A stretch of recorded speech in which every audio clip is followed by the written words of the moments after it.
제가 오늘 기조 강연으로 준비하는 것은 제주와 함께 걸었던 선교사 에밀다케에 대한 내용입니다.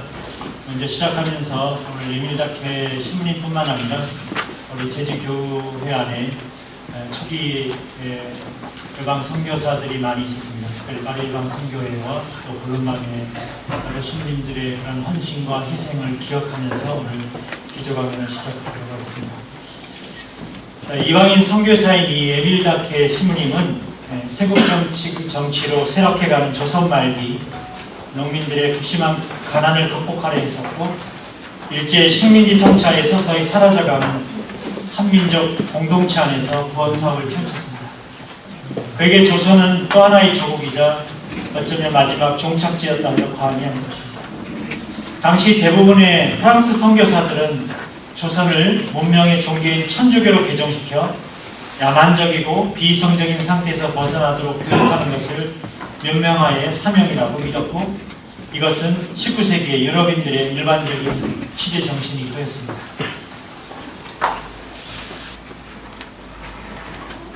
조선이 정교분리를 주장했던 그 파리 예방 정교회 미텔 주교님과 은총의 역할을 과장하게 설명하는 얀세니미즘과 같이 이런 것과 엮이지 않았다면 오늘 우리 한국 가톨릭 교회는 어떻게 변모했을까 질문해 봅니다. 얀세니즘은 인간의 노력을 과소평가하면서 원죄 이후에 죄 많은 인간을 강조하면서 인간성과 몸의 가치를 극단적으로 부정했습니다. 그래야 경건함과 엄격성 그리고 보수성을 강조하다 보니까 초월적이고 개인적이면서 또 내세지향적인 신앙관을 주로 형성하게 됐습니다. 그래서 교회는 이 얀세니미즘을 교황 이노텐시오 10세에 의해서 1653년에 이단설로 판정받게 됐습니다.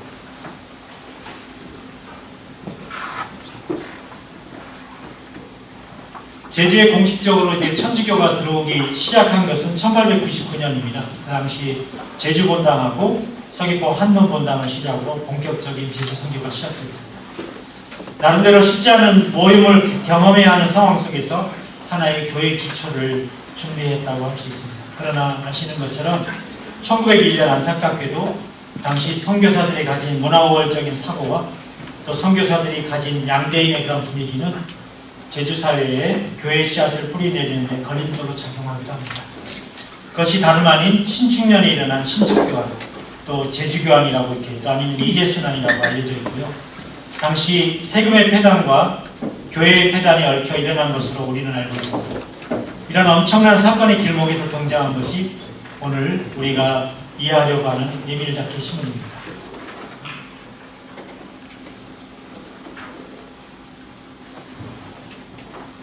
당시 김원영 신부님이 쓴 수신영약이라는 교리서가 있는데요. 1901년 집필한 것으로 43장의 분량인데 천주교 교리의 특징이나 천주교에 대한 제주민들의 의식, 제주도 풍습과 미신 등의 내용이 기록되어 있습니다. 그러나 수신영약의 내용은 제주도 민중의 그 역사를 존중하지 않는 내용이 대부분을 이뤘고 지역과 형선사와 더불어 함께하는 것은 사실이 아니었습니다.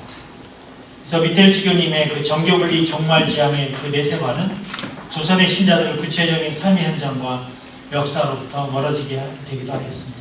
이런 태도는 당시 한국교회를 담당하고 있었던 여러 선교사들의 지도적인 태도에서도 깊은 영향을 끼치게 되었고요. 또 제주도 역사의 최후의 사건이었던 제주 신축교환을 해결하는 과정 속으로 한 걸음 더 들어가다 보면 프랑스 제국주의 정책과도 노관할 수 없었다고 진단됩니다. 초기 파리 예방 정교회 선교사들이 갖고 있던 근대 문화에 대한 부정적인 태도, 또 성속 이혼론에 토대한 초월적인 신앙의 유형 및 메시지에 대한 신앙은 사회문화 활동의 폭을 크게 제한했습니다. 또한 문화우월적인 태도와 프랑스 국민으로서의 행세는 그들이 전개하는 그나마의 활동도 한국 사회 문화적 전통과 또 내재적인 요구, 역사적 현실과는 유리되도록 만드는 요인이 됐다 할 수 있습니다.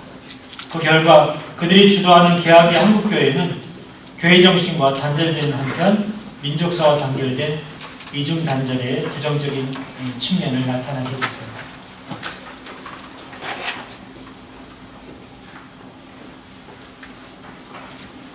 그래서 다케 신부님이 조선에서 보낸 시간은 총 55년이라고 알려져 있고요.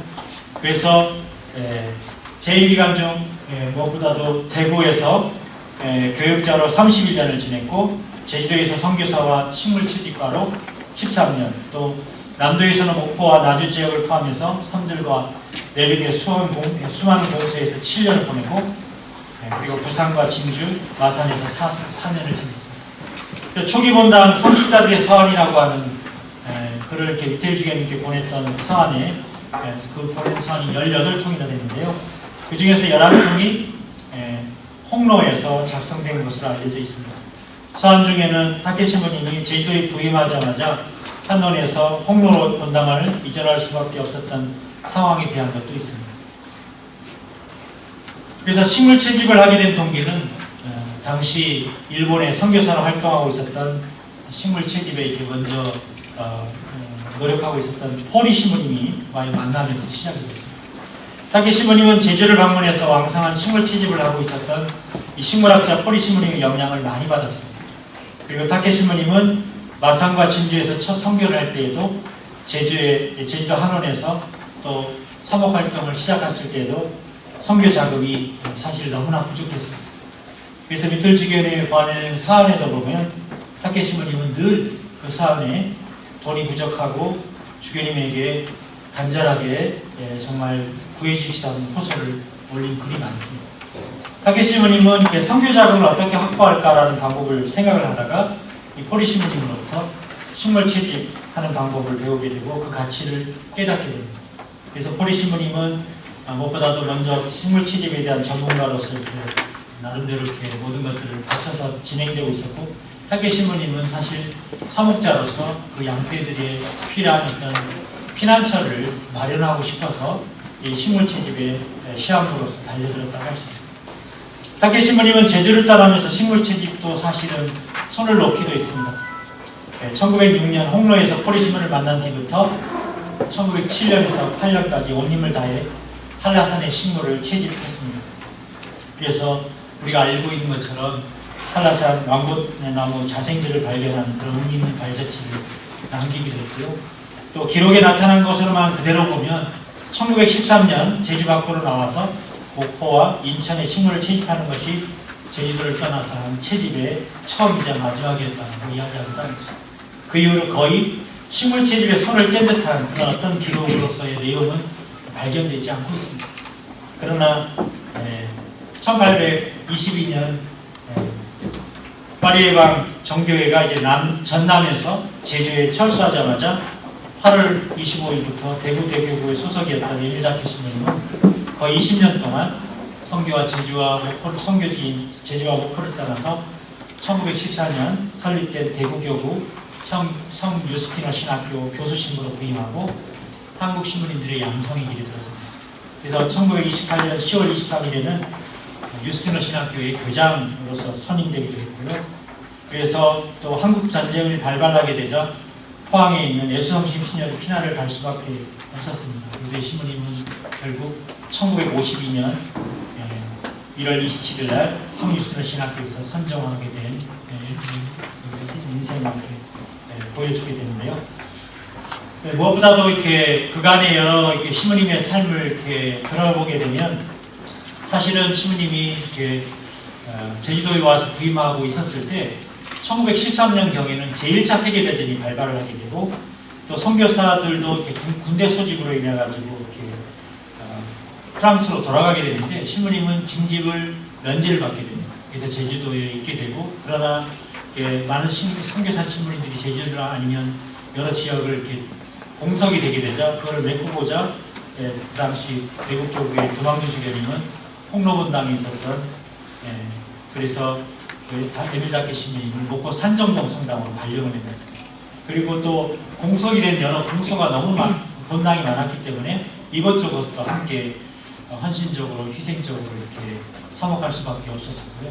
타케 신부님은 1920년 대구 성 유스티너 신학교로 가기 전까지 전쟁에 동원된 당시 카타르라는 신부님이 목포 지역의 후임자로 이렇게 계속 소임을 이어받아가지고 하면서 것뿐만 아니라 또 그 인근의 계량 성당이라고 해서 지금 노안 성당이라고 알려져 있는데 그 성당의 신부님들의 임무까지 그 자리를 차지하려고 동서분주했다고 생각할 수 있습니다.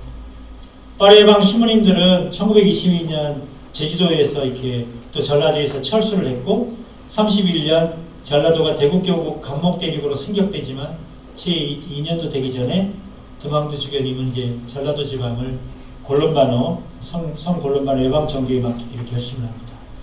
계량성당은 카타르 신부님이 1차 세계대전이 소집됨에 따라 제대할 때까지 5년 동안 목포 산정동 성당은 바로 에밀자케 신부님이 주임 신부님으로서 있으면서 또 간혹 제주에 공소 방문을 하듯이 왔다 갔다 사목자로서 이렇게 이런저런 일들을 많이 했다고 할 수 있습니다.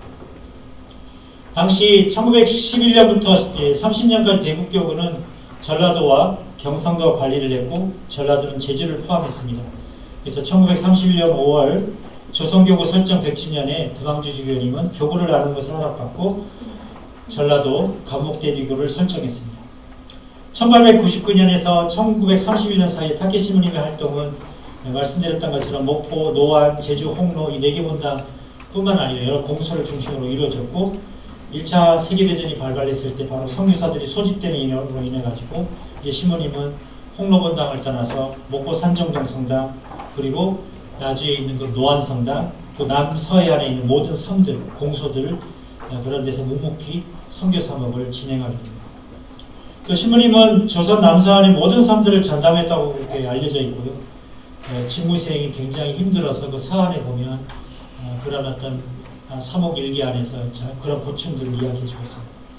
아시는 것처럼 당시 배가 굉장히 허술했고 또 여행하는 위험들이 계속 연속이었기 때문에 다른 곳이 잘 통용되는 방식이 또 다른 지역에서는 또 전혀 또 이렇게 문화가 다른 그런 것들이랑 경험을 해야 됐고 이런 평범한 방식이 매우 피곤했기 때문에 빌린 집에서 하는 일 없이 오래 먹는 것보다 훨씬 감당하기 쉬웠었다라고 하는 그런 고백도 있습니다. 이런 사명을 성실하기 위해서 신부님이 가졌던 침착함, 인내심을 우리가 한 번쯤 생각해 볼 수 있고요.